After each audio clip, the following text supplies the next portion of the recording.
Hello everyone, आज हम start करने वाले हैं आपके स्वस्थ व्रत का पहला पेपर, जिसका पहला टॉपिक है दिनचर्या।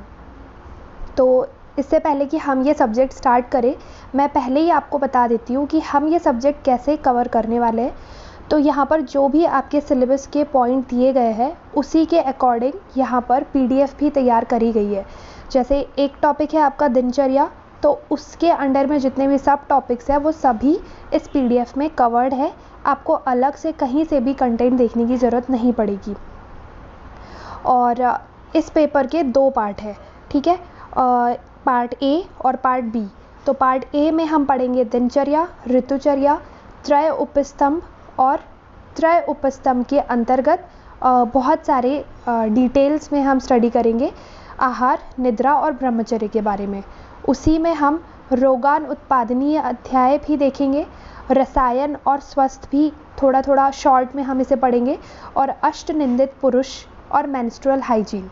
तो ये सब टॉपिक्स भी हम त्रय उपस्तंभ में ही कवर करेंगे। तो चलिए स्टार्ट करते हैं दिनचर्या से। सबसे पहले दिनचर्या की परिभाषा पढ़ते हैं। तो इसे आप श्लोक के फॉर्म में ही लिखोगे, जो बहुत इजी है। दिने दिने चर्या दिनचर्या, ये अष्टांग हृदय का श्लोक है।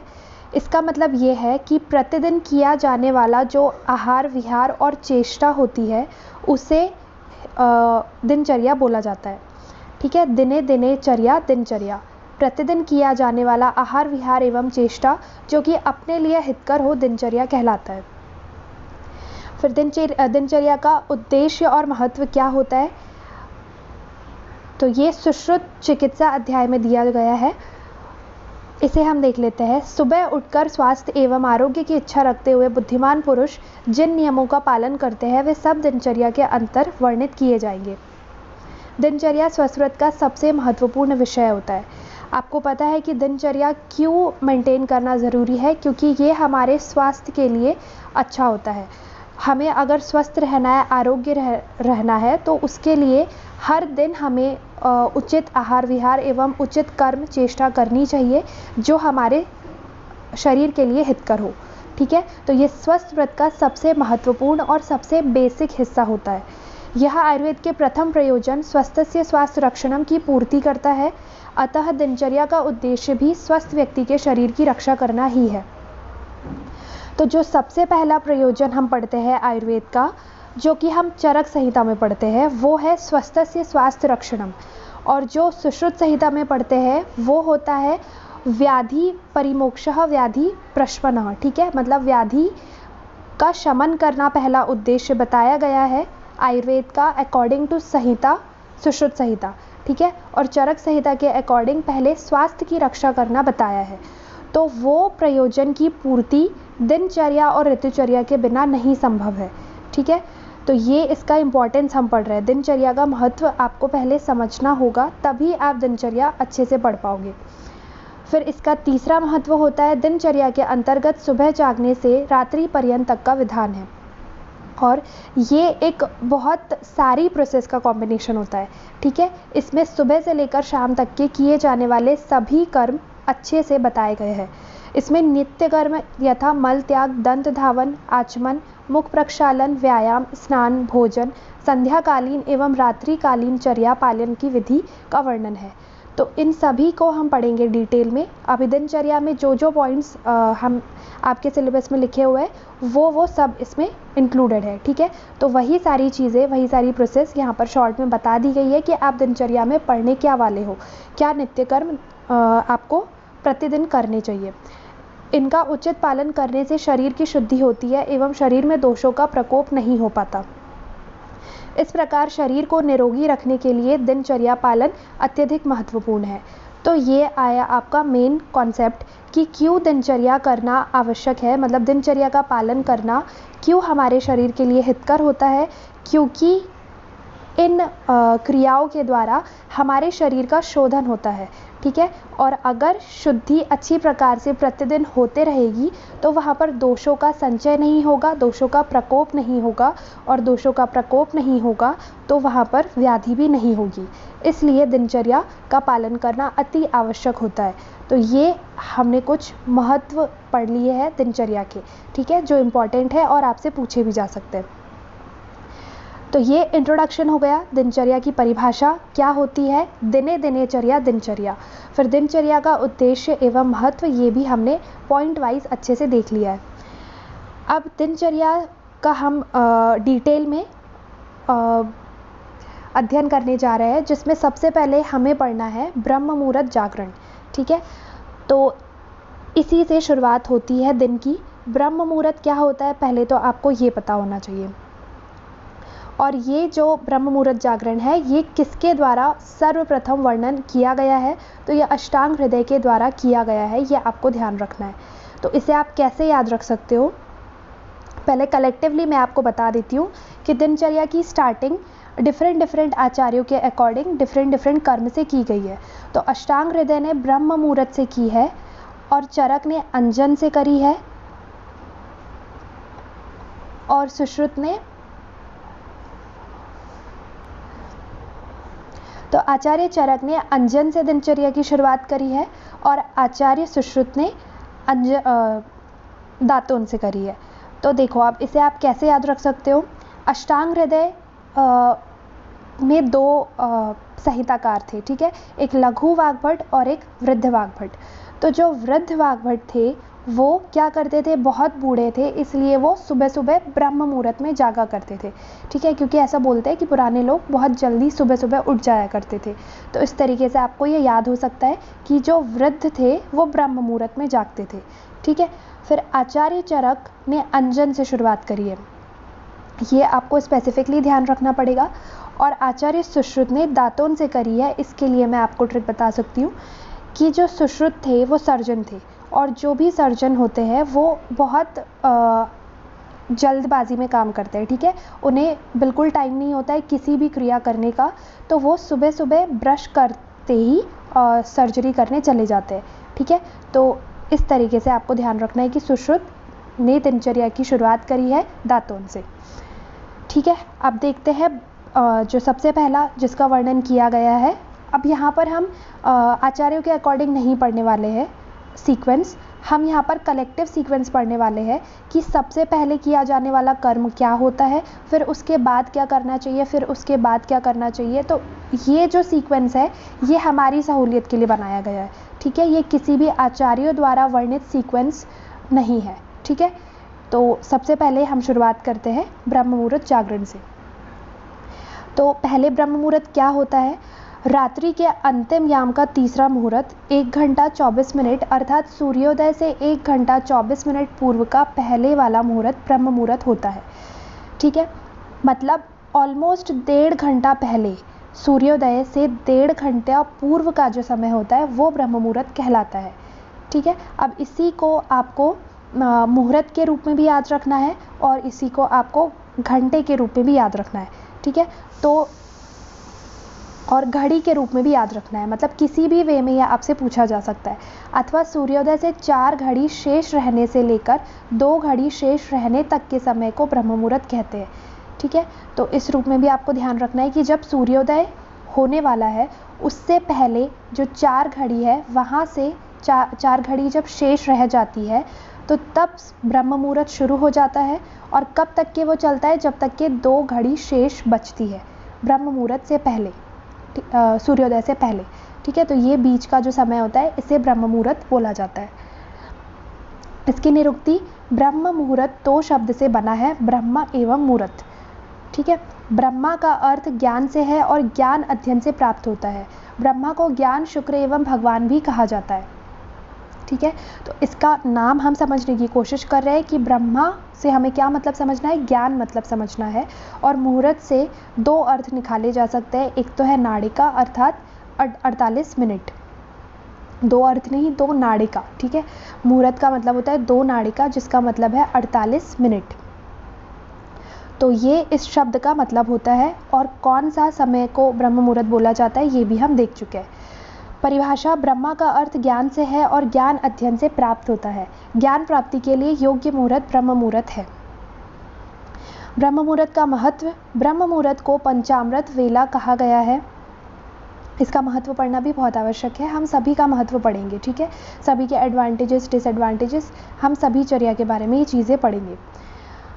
ब्रह्म मुहूर्त को पंचामृत वेला कहा गया है। क्यों पंचामृत वेला कहा गया है? क्योंकि यहाँ पर जो पंच चीज़ें होती है जो हमारे शरीर के लिए बहुत अच्छी होती है, अमृत के समान होती है, वो इस समय पर हमें प्राप्त होती है, ठीक है। तो वो क्या चीज़ें हैं? 5: शुद्ध वायु, शुद्ध जल, शुद्ध भूमि, विपुल आकाश और विपुल प्रकाश। तो ये 5 चीज़ें जो है ये हमारे शरीर के लिए अमृत के समान होती है, इसलिए इसे पंचामृत वेला कहा गया है। इसलिए कहा जाता है कि प्रातः काल में ही उठना चाहिए, क्योंकि ये समय स्वच्छ एवं प्रदूषण रहित अवस्था में ये पाँचों मिलते हैं, ठीक है। तो जो पाँचों चीज़ें हैं वो इस समय पर प्योरेस्ट फॉर्म में होती है, ठीक है, स्वच्छ होती है, प्रदूषण रहित होती है, तो ये हमारे शरीर के लिए बहुत ही लाभदायक होती है। इसलिए ब्रह्म मुहूर्त में उठना चाहिए, ऐसा आचार्य वाग्भट कहते हैं और दूसरे आचार्य भी ये मानते हैं। स्वास्थ्य एवं आयुष्य की रक्षा करने के लिए व्यक्ति को ब्रह्म मुहूर्त में जागना चाहिए। ब्रह्म मुहूर्त अध्ययन एवं ईश्वर स्मरण के लिए श्रेष्ठ काल होता है। और ये समय, क्योंकि हमने ब्रह्म मुहूर्त में जब हमने इस शब्द की निष्पत्ति देखी थी तो हमने देखा था कि ब्रह्मा का अर्थ क्या होता है? ज्ञान, ठीक है। तो ज्ञान प्राप्त करने के लिए ये समय बहुत ही अच्छा माना जाता है, अध्ययन के लिए ये समय बहुत अच्छा होता है और ईश्वर स्मरण के लिए भी श्रेष्ठ काल माना जाता है। तो ये ब्रह्म मुहूर्त का महत्व हो गया, ठीक है। तो अगर ये आपको आता है, वैसे सिर्फ एक पॉइंट बहुत कम ही पूछा जाता है आपसे, जो बड़े बड़े पॉइंट्स हैं जैसे कि व्यायाम और योग, ये चीज़ें मेजरली 5 नंबर में आती है दिनचर्या से। उसके अलावा जो चीज़ें हैं वो 2 या 3 नंबर में ही आएगी, ठीक है। तो आप इसको पॉइंट वाइज ध्यान रखिए कि आपको इसमें क्या क्या बताना है। सबसे पहले तो ब्रह्म मुहूर्त का मतलब क्या होता है, ब्रह्मा का मतलब और मुहूर्त का मतलब, फिर उसके बाद किस समय को ब्रह्म मुहूर्त माना जाता है, फिर इसकी परिभाषा और फिर इसका अंत में महत्व, ठीक है। अब नेक्स्ट कर्म पढ़ते हैं, वो है ऊषा जलपान। तो ऊषा जलपान क्या है? जो गर्म पानी पिया जाता है उसे ऊषा बोला जाता है, ऊषा जलपान। तो ये भी कर्म जो है सुबह यानी कि प्रातः काल करना चाहिए। ऊषा काल का तात्पर्य सूर्योदय से ठीक पहले का समय है, अर्थात ब्रह्म मुहूर्त में जागकर पिए जाने वाले जल को ऊषा जलपान कहते हैं, ठीक है।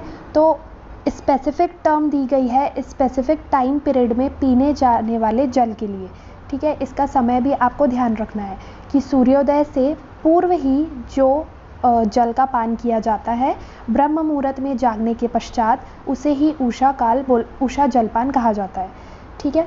जो व्यक्ति ऊषा काल में 8 प्रसृति यानी कि 64 तोला, 8 प्रसृति का मतलब होता है 64 तोला, और अगर जो हमारे काम की टर्म है उसमें अगर हम इसे देखें तो वो होता है 750 ml वाटर, ठीक है, मतलब ऑलमोस्ट 1 लीटर, ठीक है, जल को पीता है, वह रोग एवं वृद्धता से मुक्त होकर 100 वर्ष से अधिक जीता है। तो इतनी मात्रा में और इस समय पर जो भी जलपान करेगा उसे क्या स्वास्थ्य लाभ मिलेगा? वो वृद्धता से मुक्त रहेगा और आरोग्य रहेगा, ठीक है। इस प्रकार रात्रि के अंतिम प्रहर ब्रह्म मुहूर्त में, तो प्रहर के रूप में भी आपको ब्रह्म मुहूर्त ध्यान रखना है। ब्रह्म मुहूर्त क्या है? रात्रि का अंतिम प्रहर होता है। तो इस प्रहर में जल पीने से अर्श, शोथ, ग्रहणी, ज्वर, उदर रोग, जरा, कुष्ठ, मेदोविकार, मूत्राघात, रक्त पित्त, कर्ण, गला, शिर के रोग, श्रोणीशूल, नेत्र रोग तथा अन्य वात, पित्त, कफ एवं क्षयजन्य रोग दूर हो जाते हैं। तो ये भी आपको ध्यान रखना है कि किस तरीके के डिसऑर्डर्स यहाँ पर ठीक हो रहे हैं ऊषा जलपान से। तो जो भी डाइजेस्टिव रिलेटेड डिसऑर्डर्स होते हैं जैसे कि अर्श होना, उदर रोग होना, शोथ होना, ये सभी विकार इस जल से ठीक होते हैं। और साथ ही कहा जाता है कि आपने ये नॉर्मल टर्म्स में भी सुना होगा, कॉमन लाइफ में भी ये यूज़ होता है कि सुबह सुबह के समय पर लोग गर्म पानी और शहद मिलाकर उसमें पीते हैं, किस लिए? फैट को कम करने के लिए। बट कभी भी हमें शहद का यूज़ गर्म पानी में नहीं करना है, ठीक है। हमें उसे शीतल रूप में ही सेवन करना चाहिए, मतलब ठंडे जल में या नॉर्मल वाटर में ही सेवन करना चाहिए उसका। तो इससे आप ये भी ध्यान रख सकते हो, ये मैं आपको इसलिए ये चीज़ बता रही हूँ ताकि आप इससे रिलेट कर पाओ कि जलपान से मेदो विकार भी ठीक होते हैं, ठीक है। लोग इसे मोटापे के लिए भी यूज़ करते हैं, तो मेदो विकार में भी ये काम आता है, मूत्राघात में, रक्त पित्त, और फिर जो ऐसे बीमारियां हैं जिसमें बहुत ज़्यादा उष्णता है, रक्त पित्त जैसे रोग है, तो उसमें भी उषा जलपान बहुत अच्छा काम करता है, ठीक है। और वात पित्त कफ एवं क्षयजन्य रोग भी ये दूर करता है, मतलब तीनों ही बोल दिए हैं कि वात पे भी काम करता है, पित्त पे भी काम करता है और कफ पे भी ये जलपान काम करता है। तो ये हमने देख लिया उषा जलपान किसे कहते हैं, ठीक है, और कितनी अमाउंट में उषा जलपान पीना चाहिए और उससे फिर क्या क्या लाभ होते हैं या इसका क्या महत्व है। तो ये पॉइंट भी हमने कंप्लीट कर लिया है। इसके बाद पढ़ते हैं शरीर चिंता। ये स्टेप बाय स्टेप करने वाली चीज़ें यहाँ पर बताई जा रही है ना। तो सबसे पहले हम पीछे का रिवाइज करते भी चलेंगे ताकि आपको अगर कलेक्टिवली दिनचर्या 10 नंबर में लिखने के लिए आता है तो आपको वहाँ पर सीक्वेंस वाइज सब कुछ लिखते आए। तो इसलिए ज़रूरी है कि आप इसका सीक्वेंस भी याद रखो, ठीक है। पहला था ब्रह्म मुहूर्त, फिर था उषा जलपान और अब है शरीर चिंता, मतलब शरीर के बारे में सुबह उठकर थोड़ा चिंतन भी करना चाहिए। अष्टांग हृदय के अनुसार शरीर की स्थिति जानकर मल उत्सर्ग आदि के लिए जाए। तो यहाँ पर शरीर चिंता का अर्थ है अपने शरीर में होने वाले पाचन क्रिया को महसूस कर हमें ये समझना है कि हमें मल उत्सर्ग करना है अभी या फिर बाद में करना है, ठीक है। मतलब वो जो वेग है उसे धारण नहीं करना है, अगर वो वेग आता है तो उचित समय पर मल उत्सर्ग करना चाहिए। अर्थात रात्रि का भोजन पचा है या नहीं, मल का वेग प्रवृत्त हुआ है या नहीं, यह जानकर ही मलत्याग के लिए जाए। अर्थात वेग प्रवृत्त होने पर ही मलत्याग करे, अन्यथा वात प्रकोप जन्य रोग हो जाते हैं, ठीक है। तो ऐसा बोला जाता है कि जब वेग आए तभी मल उत्सर्ग के लिए जाए। अगर वेग नहीं आता है उस समय पर और अगर आपका रात्रि का भोजन नहीं पचा है तो ऐसा भी कहा गया है कि थोड़े समय तक के लिए और सो जाना चाहिए, जिससे कि पाचन क्रिया अच्छे से हो जाती है और फिर आपको वेग अच्छी प्रकार से उत्पन्न हो जाता है, ठीक है। और बिना वेग के आपको मल उत्सर्ग करना नहीं है क्योंकि उससे वात का प्रकोप हो जाता है, ठीक है, उससे वात जन्य रोग उत्पन्न हो जाते हैं। तो ये हमने देखा शरीर चिंता, ठीक है, कि शरीर चिंता का अर्थ क्या है, ये है पूरा मल उत्सर्ग से रिलेटेड। फिर देखेंगे मल उत्सर्ग विधि। तो मल त्याग गुद प्रक्षालन विधि। मल एवं मूत्र का वेग प्रतीत होने पर दिन में उत्तर दिशा और रात्रि में दक्षिण दिशा में मल त्याग करना चाहिए। तो आपको दिशा इसकी स्पेसिफिकली ध्यान रखनी है कि दिन में उत्तर दिशा में और रात्रि में दक्षिण दिशा में मल त्याग किया जाता है, ठीक है। मल त्याग के नियम क्या क्या है? मौन धारण करके, अन्य कार्य का ध्यान नहीं करते हुए, मल त्याग सार्वजनिक स्थानों पर नहीं करना चाहिए, आते हुए वेग को त्यागना चाहिए। तो ये सब कर्म है मल त्याग करते समय जो हमें ध्यान रखना है, ठीक है। उद्देश्य इसका क्या होता है? मल वेग धारण से पिंडलियों में ऐंठन, शिराशूल आदि होता है। तो आगे आप अभी न वेगान धारणीय के अंतर्गत हम 13 प्रकार के धारणीय वेग, अधारणीय वेग पढ़ेंगे, जिसमें से एक मल भी होता है, ठीक है। ये मल ऐसा वेग है जिसका हमें धारण नहीं करना चाहिए, अन्यथा वहाँ पर बहुत सारे रोग उत्पन्न होते हैं। तो वो हम वहाँ से और अच्छे से याद कर लेंगे, पर अभी यहाँ पर हमें महत्व समझना है। तो ये आपको थोड़ा बहुत अभी से ही समझना होगा कि मल वेग धारण करने से क्या क्या तकलीफ हमारे शरीर में हो सकती है। तो पिंडलियों में ऐंठन और शिराशूल, ये दोनों चीज़ें हो सकती है। प्रवृत्त वेग त्याग किए बिना अन्य कर्मों में लगे रहने से रोग उत्पन्न होता है, इसका प्रवृत्त वेगों को त्यागना चाहिए। ऊर्ध्व गति में अपान वायु का आना, मुख दौर्गंध्य, गुद शूल, अर्श होने की संभावना बन जाती है। तो ये सारी चीज़ें हमें मल उत्सर्ग में ध्यान रखनी है कि ये इसका उद्देश्य होता है, ठीक है। तो किस समय पर मल उत्सर्ग करना है ये हमें शरीर चिंता में हमने देखा। उसके बाद में किस दिशा में करना है ये भी आपको याद रखना है। दिन में उत्तर दिशा में और रात्रि में दक्षिण दिशा में करना है। फिर मल त्याग करते समय किन किन कर्मों का हमें ध्यान रखना है ये भी हमने देखा, मतलब क्या नियम है मल उत्सर्ग के ये हमने देखे, और उसके पश्चात इसका क्या उद्देश्य है ये हमने पढ़ा। ठीक है, अब हम नेक्स्ट देख रहे हैं आचमन। तो आचमन मतलब क्या होता है? आचमन का मतलब होता है मुख प्रक्षालन। ठीक है, अष्टांग संग्रह के अनुसार आचमन का मतलब है मुख प्रक्षालन। आचमन का काल भी बता दिया गया है। मल मूत्र त्याग करने के बाद, तो नॉर्मली आप ये दिनचर्या का अगर पालन करते हो तो आप सच में बहुत ही ज़्यादा फ्रेश और बहुत ही ज़्यादा रिलैक्स फील करोगे। ठीक है, तो आपको ये दिनचर्या केवल याद नहीं करनी है, ये आपको डे टू डे लाइफ में लानी भी है और आपको प्रमोट भी करनी है। ठीक है, तो मल मूत्र के त्याग करने के बाद, ठीक है, फेस वॉश किया जाता है, आचमन किया जाता है। भोजन करने के पूर्व और पश्चात भी किया जाता है। कब कब डिफरेंट काल इसके बताए जा रहे हैं। छींक आने के पश्चात, बाहर से घूमकर आने पर, स्नान करने के बाद और सोकर उठने के पश्चात, देव पूजन के प्रारंभ में। ठीक है, तो ये सब बता दिए गए हैं विभिन्न काल, किस किस काल में आचमन करना चाहिए। और ये ध्यान दे रहे हो आपकी स्नान करने के अंत में, मतलब उसके बाद में आचमन करने के लिए बोला जा रहा है। ठीक है, आचमन नियम: पूर्व या उत्तर दिशा में अभिमुख होकर करना है, बैठकर, हाथ घुटनों से बाहर न करके, शरीर पर ढीले वस्त्र धारण करके, एकांत स्थान पर मौन धारण करके, अंगुष्ठ की जड़ तक अंजलि में स्वच्छ जल लेकर आचमन करना चाहिए। ठीक है, तो ये अब यहाँ पर नियम भी बता दिए गए हैं कि किस दिशा में हमें करना है। पूर्व या उत्तर दिशा में अभिमुख होकर करना है, बैठ कर और हाथ घुटनों से बाहर न करके, मतलब हमें इस तरीके से बैठ, मतलब ये एक उत्कुट आसन ही है। ठीक है, जिस स्थिति में आप मल का त्याग करते हो उसी स्थिति में बैठकर ढीले वस्त्र पहनकर आपको अपने हाथ में, कैसे हाथ, मतलब दोनों हाथों को जोड़कर अंजलि बनानी है। ठीक है, और अंगुष्ठ की जड़ तक, मतलब यहाँ तक के आपको पानी लेना है, स्वच्छ जल लेना है और उसी से आपको मुख प्रक्षालन करना है। तो ये बता दिए गए हैं आचमन के नियम। आचमन निषिद्ध जल: अग्निपक्व, दुर्गंधित, फेन युक्त, बुलबुले युक्त व क्षार मिश्रित जल निषिद्ध कहा गया है। तो स्वच्छ जल बोला गया है, तो स्वच्छ के अलावा अगर उसमें कोई भी मिलावट है वो सभी उसमें निषिद्ध जल बोले गए हैं। उद्देश्य आचमन का क्या होता है? तो आचमन 2 क्रियाओं से युक्त होता है, हस्तपाद प्रक्षालन और अंजलि जलपान। ठीक है, मल मूत्र त्यागने के बाद हस्तपाद प्रक्षालन से संक्रमण नहीं होता, तत्पश्चात अंजलि जलपान से मुख आर्द्र हो जाता है, जिस कारण आचमन के पश्चात दंत धावन करते समय अभिघात नहीं होता है।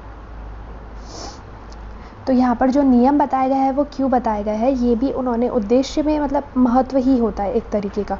ठीक है, आचार्य सुश्रुत ने चिकित्सा स्थान के अध्याय 24 में मुख प्रक्षालन का वर्णन किया है तथा कहा है कि शीरी वृक्ष के क्वाथ या इसमें दूध मिलाकर, लोद्र या आंवले के क्वाथ या शीतल जल से मुख व नेत्रों को धोना चाहिए। तो यहाँ पर थोड़ा मेडिसिनल वाटर का यूज़ बता दिया है आचार्य सुश्रुत ने। तो कौन सी मेडिसिन का यूज़ किया है उन्होंने? शीरी वृक्ष के क्वाथ को। ठीक है, शीरी वृक्ष क्योंकि कैसा होता है नेचर में, कशैला होता है और ये क्या करता है, शोधन करने वाली प्रॉपर्टीज़ इसमें होती है, इसलिए हम इसके क्वाथ का यहाँ पर इस्तेमाल करेंगे। या इसमें दूध मिलाकर लोद्र या आंवले के क्वाथ से, और लोद्र और आंवले की प्रॉपर्टीज़ भी बहुत अच्छी होती है, जो भी स्त्राव वगैरह होते हैं उसको रोकने की क्षमता होती है शीरी वृक्ष में और लोद्र में, तभी यहाँ पर इसका हम यूज़ करते हैं। और आपको पता होगा फेस वॉश के लिए एस्ट्रोजन प्रॉपर्टीज़ का हम ज़्यादा करके यूज़ करते हैं। ठीक है, एस्ट्रोजन प्रॉपर्टीज़ वही होती है कशैलापन थोड़ा सा, ठीक है, जो कि झुर्रियाँ कम करे, हमारे फेस में हमारी फेस की टोन को टाइट रखे और मस्कुलर स्ट्रेंथ बढ़ाए। तो इसी तरह के ड्रग्स यहाँ पर सुश्रुत ने बताए हैं। या शीतल जल से भी हम नेत्र का प्रक्षालन कर सकते हैं। अब यहाँ पर शीतल जल का ही क्यों प्रयोग किया जा रहा है? क्योंकि नेत्रों के लिए शीत ही साथ में होता है। ठीक है, नेत्र किससे बना है? नेत्र आग्नेय है, लेकिन वहाँ पर उसे, मतलब कफ से वैसे नुकसान रहता भी है, बट शीत उसके लिए साथ में होता है, शीत उसके लिए अच्छा होता है। अब इससे लाभ क्या क्या होते हैं? तो नीलिका, मुखशोष, पीड़िका, जैसे कि मैं आपको बता ही रही थी, नीलिका मतलब क्या होता है, नीलिका और व्यंग, ये 2 टर्म आपको पता होनी चाहिए। नीलिका और व्यंग दोनों ही ब्लैक डिस्कलरेशन होता है स्किन का। ठीक है। और बस इसके जो रीजन है वो अलग अलग होते हैं और ये डिफरेंस आपको माधव निदान में देखने को मिलेगा, ठीक है। ये कहीं पर भी वर्णित नहीं है, चरक संहिता में शायद आपको मिल जाए। तो नीलिका का मतलब होता है जो फेस पर ब्लैकनिंग होती है, जो फेस पर आपने देखा होगा बहुत सारी फीमेल्स में ये डिसीज़ देखने को मिलती है, तो वो चीज़ को व्यंग बोला जाता है, ठीक है। और अगर पूरे शरीर पर ऐसा ब्लैक डिस्कलरेशन हो रहा है तो उसे नीलिका बोला जाता है, ठीक है। तो ये एक तरीके से अगर आचमन किया जाता है तो उससे ये लाभ हमें प्राप्त होते हैं। नीलिका, मुखशोष, पीड़िका, व्यंग, रक्त पित्त का नाश होता है, क्योंकि हम कैसे ड्रग्स का यूज़ कर रहे हैं, जो शीतल है, जो कषाय है, जो हमारे स्किन के लिए अच्छे हैं, तो स्किन में ये सारी डिसीज़ वो नहीं होने देंगे और रक्त पित्त का भी नाश करेंगे, क्योंकि रक्त पित्त कैसा होता है, स्वभाव से उष्ण होता है। तो उष्ण को खत्म करने के लिए हम शीतल द्रव्यों का प्रयोग कर रहे हैं। मुख लघु दिखाई देता है एवं नेत्रों की ज्योति स्थिर होती है, ठीक है। और लघुता आ जाती है मुख में, साथ में नेत्रों की ज्योति भी अच्छी हो जाती है। तो ये होते हैं लाभ आचमन के या मुख प्रक्षालन के। और सुश्रुत आचार्य का यहाँ पर आपको स्पेसिफिकली अलग से ध्यान रखना होगा कि सुश्रुत आचार्य ने कौन से द्रव्य का उपयोग करने के लिए यहाँ पर बोला है, फिर किस नियम का यहाँ पर पालन किया जाता है, किस काल में आचमन किया जाता है, ठीक है। तो ये कंप्लीट होता है आचमन। इसके बाद नेक्स्ट दिनचर्या होती है दंत धावन या दंत पवन। तो ये वही दिनचर्या, ये वही क्रिया है जो कि आचार्य सुश्रुत द्वारा सर्वप्रथम वर्णित की गई है, ठीक है। बाकी सभी आचार्यों के मत अनुसार हम इसे पढ़ेंगे। शुरू करते हैं। सबसे पहले दंत धावन किस इंस्ट्रूमेंट से करना है, ठीक है। तो ये एक हर्बल चीज़ से करा जाता है, मतलब या फिर जो भी धातु होती है उसके द्वारा इसका निर्माण किया जाता है। 12 अंगुल लंबी, तो साइज़ कितना रखना है उसका, जिससे हमें दंत धावन करना है, तो उसका नाम, पहले आप नाम ध्यान रख लीजिए कि उसे क्या बोला जाता है, दातून बोला जाता है, ठीक है। दातून उसका नाम ही है, उस इंस्ट्रूमेंट का ही नाम है और प्रोसेस का भी नाम होता है। तो दातून कितनी लंबी होनी चाहिए, 12 अंगुल लंबी होनी चाहिए और कनिष्ठिका अंगुली के समान मोटी होनी चाहिए, ठीक है। कनिष्ठिका अंगुली आपकी जो सबसे छोटी फिंगर होती है हैंड की, उसे कनिष्ठिका अंगुली बोला जाता है। तो उसके बराबर मोटाई रखनी है और लंबाई 12 अंगुल रखनी है, ये आपको याद ही रखना है, ठीक है। ये सीधी होनी चाहिए, बिना गांठ वाली, व्रण रहित, नवीन, उत्तम भूमि में उत्पन्न, ऋतु और दोषों के अनुकूल, रस एवं वीर्य से पूर्ण दातून का प्रयोग करना चाहिए, ठीक है। तो ये हमने उसकी फीचर्स देखे। अब हम उसके रस पर भी विशेष हाईलाइट करेंगे कि कौन से रस युक्त होनी चाहिए दातून। चरक अनुसार बताए गए हैं कटु, तिक्त व कषाय रसयुक्त दातून का प्रयोग करना चाहिए, किंतु सुश्रुत ने इनके अतिरिक्त मधुर रस की दातून का भी उल्लेख करते हुए सभी रसों के श्रेष्ठतम वृक्ष का वर्णन किया है।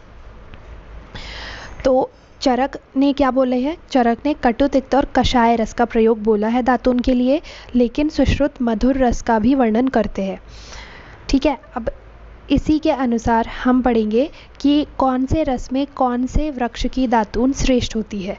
तो अगर मधुर रस की दातून आपको यूज़ करना है तो उसके लिए मधुक या महुए का पेड़ की दातून आपको बनानी है, ठीक है। वैसे ही कटु रस में करंज श्रेष्ठ होता है, तिक्त रस में निम्ब, जो नीम का पौधा होता है वो बहुत ही अच्छा होता है, ठीक है। और कषाय रस जो है उसके लिए खदिर का श्रेष्ठ माना गया है। तो ये आपको याद ही करना है, ठीक है। फिर उसके बाद विधि, ये चीज़ किसने बताई है, ये आचार्य सुश्रुत ने बताई है कि कौन से रस में कौन सा वृक्ष श्रेष्ठ माना जाता है, ठीक है। और आपको रस भी स्पेसिफिकली ध्यान रखने हैं। मधुर रस का वर्णन किसने किया है, मधुर रस का वर्णन आचार्य सुश्रुत ने किया है और आचार्य चरक कटु, तिक्त और कषाय का वर्णन करते हैं, ठीक है। इसकी विधि क्या होती है, तो ये अभी तक के हमने देखा कि दातून का निर्माण कैसे किया जा रहा है और किस वृक्ष से किया जा रहा है। अब इसे उपयोग यानी कि इसकी विधि क्या होती है। इस दातून के अग्रभाग को दांतों से चबाकर कूची के समान नरम बनाएं एवं मसूड़े को नुकसान न पहुंचाते हुए प्रातःकाल एवं सायंकाल सोने से पूर्व दांत साफ करें, ठीक है। तो विधि बता दी गई है कि सामने से थोड़ा दांतों से कुचल लेना है, उसके पश्चात उससे ही मसूड़ों की और दांतों की सफाई करना है। कब करना है ये काल भी आपको ध्यान रखना है। तो दातोन का होता है द्वौ कालो, ये एक टर्म है जो कि श्लोक में आती है। दातोन द से है और द से ही दो कालो भी आपको याद रखना है, मतलब कि 2 काल में दातोन का प्रयोग किया जाता है। और 2 काल कौन से हैं तो ये भी आपको याद रखना है, सुबह और शाम। ठीक है, मैं क्यों ये हाईलाइट करवा रही हूँ, क्योंकि सुबह और रात्रि बहुत लोग अभी यही कॉन्सेप्ट है बहुत लोगों के दिमाग में। ठीक है, बट संहिता में क्या बोला गया है कि सुबह और शाम को ये दातोन की विधि करी जाती है। दंत धावन के लिए चूर्ण एवं कल्क। सुश्रुत ने त्रिफला, त्रिकटु, त्रिजातक, तेज बल के चूर्ण को शहद व तेल के साथ दांतों पर दातों द्वारा रगड़ने का निर्देश किया है। तो ये है इसका बताया गया है कि सुश्रुत ने कौन से चूर्णों का और कल्क का प्रयोग करने के लिए कहा है। सुश्रुत की आदत है हर जगह उन्होंने मेडिसिनल यूज़ बताया ही है, जैसे कि आचमन में भी हमने देखा था उन्होंने मेडिकेटेड वाटर यूज़ करने के लिए बोला था। यहाँ पर भी वो चूर्ण या कल्क का वर्णन कर रहे हैं जिससे दातुन कर सकते हैं। ठीक है, चरक आचार्य एकदम सिंपल ही चलते हैं, उन्होंने ज़्यादा कहीं पर भी जो है मेडिसिन को बहुत ज़्यादा हाईलाइट नहीं किया है, पूरी दिनचर्या का ही मैं बता रही हूँ आपको। ठीक है, तो सुश्रुत ने यहाँ पर क्या द्रव्यों का प्रयोग करने के लिए कहा है, त्रिफला और त्रिकटु, ये दोनों आपको साथ में याद रह सकते हैं, है ना। त्रिजातक भी इसी कॉम्बिनेशन में आप ध्यान रख लीजिए। तो 3 चीज़ें तो त्रि से ही हो गई, त्रिफला, त्रिकटु, त्रिजातक। तेज बल के चूर्ण, बस एक क्या याद रखना है आपको, तेज बल। तो ये सब चूर्ण लिए गए और इन्हें शहद और तेल के साथ में मिलाकर इनका कल्क बनाया गया, मतलब इन्हें थोड़ा सा सेमी लिक्विड टाइप का बनाया गया और उसी से फिर दांतों को साफ किया गया। तो ये चूर्ण आचार्य सुश्रुत ने बताया है। ठीक है, दातों हेतु अन्य वृक्ष जैसे कि वट, असन, अर्क, करवीर, सर्ज, अरिमेद, अपामार्ग, मालती, अर्जुन आदि, ये सभी वृक्ष का भी हम यूज़ कर सकते हैं। बाकी श्रेष्ठ जो है वो तो आपको याद रखने ही है। ठीक है, और श्रेष्ठ किसके द्वारा बताए गए हैं, आचार्य सुश्रुत द्वारा बताए गए हैं। इसके बाद देखते हैं निषिद्ध दातुन। तो बहुत सारे वृक्ष है जिसका दातुन हम नहीं बना सकते, वो भी आपको थोड़े बहुत ध्यान रखने होंगे। तो श्लेष्मातक, ठीक है, श्लेष्मातक जिसे लसोड़ा भी बोलते हैं नॉर्मल लैंग्वेज में। ठीक है, अरिष्टक, अरिष्टक किसका पर्याय है, नीम का पर्याय होता है। ठीक है, ये बहुत इंपॉर्टेंट भी है क्योंकि अरिष्टक आपको पता होना चाहिए। नीम क्योंकि हम नॉर्मल लैंग्वेज में बोलते हैं पर अरिष्टक से हम उस पौधे को नहीं जानते। तो अरिष्टक का प्रयोग निषिद्ध में भी बता दिया गया है और उसे श्रेष्ठ भी बताया है। किसने, आचार्य सुश्रुत ने श्रेष्ठ बताया है। फिर विभितक, धव, धन्व, तो यहाँ पर सभी आचार्यों का मिला जुला कर लिखा जा रहा है, इसलिए आपको कंफ्यूज होने की ज़रूरत नहीं है। आपको जितने भी यहाँ से ध्यान रख सकते हो आप उतने वृक्ष का नाम ध्यान रख लीजिए। फिर दातों से लाभ क्या क्या मिलते हैं, तो दांत, जीभ एवं मुख में मैल व दुर्गंध का नाश होता है, भोजन में रुचि उत्पन्न होती है। तो ये इसका मेन लाभ होता है। लाभ पूछा जाता है, ठीक है, तो क्या होता है इससे, दांत, जीभ और मुख, इन सब का दुर्गंध और मैल का नाश हो जाता है। अगर मैल चला जाएगा तो दुर्गंध भी चली जाएगी, मतलब मुख की सफाई के लिए मेनली हम दातुन का यूज़ करते हैं। और भोजन में रुचि उत्पन्न हो जाती है, और अगर वहाँ से मल का शोधन हो जाता है तो जीवा इंद्रिय भी अच्छी तरीके से एक्टिव हो जाती है। ठीक है, और जीवा का काम क्या है, रुचि उत्पन्न करना, तो वो कर्म भी फिर वहाँ पर दातुन के पश्चात अच्छी प्रकार से होता है। ठीक है, फिर देखते हैं दातुन का निषेध। तो किस किस अवस्था में दातुन नहीं करना चाहिए, तो मेनली आपको यहाँ पर बताए जाएंगे मुख में होने वाले रोग। ठीक है, मुख संबंधित बहुत सारे रोग होते हैं, आँख, कान, नाक, सभी चीज़ों के डिफरेंट रोग अगर है तो वहाँ पर आपको नहीं करना है। मुख में अगर पाक है, नासा में पाक है, तो उस चीज़ों में आपको नहीं करना है। ठीक है, तो आपको मोटा मोटा समझ में आ गया कि किस में नहीं करना है। अब हम इन्हें पढ़ लेते हैं। गला, तालु, ओष्ठ एवं जीवा के रोग, मुखपाक, श्वास, कास, हिक्का। तो श्वास, कास, हिक्का भी क्या है, थोड़ा मुख से ही संबंधित है, क्योंकि मुख गले से रिलेटेड है और ये गले के ही रोग होते हैं, श्वासकास, हिक्का, तो इसमें भी निषिद्ध है। और वमन से ग्रसित तथा दुर्बल अजीर्ण अवस्था में भोजन किए कर्णशूल और दंत रोग ग्रस्त मनुष्य को दातून नहीं करना चाहिए, ठीक है, क्योंकि इससे वो रोग और वृद्ध हो सकते हैं, उनका और प्रकोप हो सकता है, इसलिए इन रोगों में दातून का निषेध बताया गया है। तो दातून से संबंधित सभी जो पॉइंट्स हैं वो सभी इम्पॉर्टेंट है, ठीक है। कि एक बार आप देख लेते हैं हमने दातून में क्या क्या पढ़ लिया है। तो दातून सबसे पहले कैसे बनाई जाती है, ठीक है। तो दातून का निर्माण किस वृक्ष से किया जाता है, उसकी लंबाई, उसकी मोटाई कैसी रखनी है, फिर उसका उपयोग किस काल में किया जाता है, किस विधि से किया जाता है, और फिर आचार्य सुश्रुत द्वारा दंत धावन के लिए क्या चूर्ण का वर्णन किया गया है, दातून हेतु अन्य वृक्ष कौन से होते हैं, और श्रेष्ठ वृक्ष, ठीक है, श्रेष्ठ वृक्ष कौन से होते हैं ये आचार्य सुश्रुत ने जो बताया है वो आपको याद रखना है। दातून का निषिद्ध दातून मतलब किस वृक्ष की दातून आपको नहीं इस्तेमाल करनी है, दातून से लाभ क्या होते हैं, और इसके निषेध किस किस रोगों में है। तो ये सभी बातें दातून के बारे में इम्पॉर्टेंट थी, वो हमने देख ली है। अब नेक्स्ट क्रिया पढ़ते हैं, वो है जीवा निर्लेखन। तो आपने देखा है नॉर्मली भी अभी भी यही फॉलो होता है कि लोग ब्रश के बाद में ही जीभी करते हैं, जीभी ही जीवा निर्लेखन होता है, ठीक है। उसमें क्या किया जाता है, उसमें जो जीवा के मूल में मतलब जो एंड पार्ट है जीवा का, वहाँ पर जो मल है उसका शोधन किया जाता है, ठीक है। और उसके लिए एक अलग सा ऐसा इंस्ट्रूमेंट आता है ना, थोड़ा यू शेप का इंस्ट्रूमेंट आता है ऐसा, इससे जीभी करी जाती है। तो वो ही यहाँ पर बताया जा रहा है, ठीक है। इसके लिए भी हम यहाँ पर इंस्ट्रूमेंट कैसे प्रिपेयर करेंगे ये ही हम देखेंगे। तो जीवा निर्लेखन का वर्णन आचार्य चरक ने सूत्र स्थान के अध्याय 5 में किया है। तो चरक के अकॉर्डिंग आपको ध्यान रखना है, क्योंकि आप चरक तो पढ़ ही रहे हो, तो आपको रेफरेंस याद रखना है कि दिनचर्या का वर्णन चरक संहिता में कहाँ पर किया गया है। तो 5वें चैप्टर में, जिसका नाम है मात्रा शितीय अध्याय, ठीक है, उसमें दिनचर्या का वर्णन प्राप्त होता है। और दिनचर्या के पश्चात ऋतुचर्या आती है। ऋतुचर्या का वर्णन तस्या शितीय अध्याय 6th चैप्टर में किया गया है, जो कि हम नेक्स्ट लेक्चर में पढ़ेंगे, तो वो हम वहाँ पर ही याद कर लेंगे। और सुश्रुत ने कहाँ किया है, तो सुश्रुत ने चिकित्सा स्थान के अध्याय 24 में किया है, ठीक है, जिसका नाम थोड़ा सा टफ है बट मैं आपको समझा दूंगी तो शायद आपको याद हो जाए, जिसका नाम है अनागत बाधा प्रतिषेध, ठीक है। अब देखो इस शब्द का मतलब क्या है।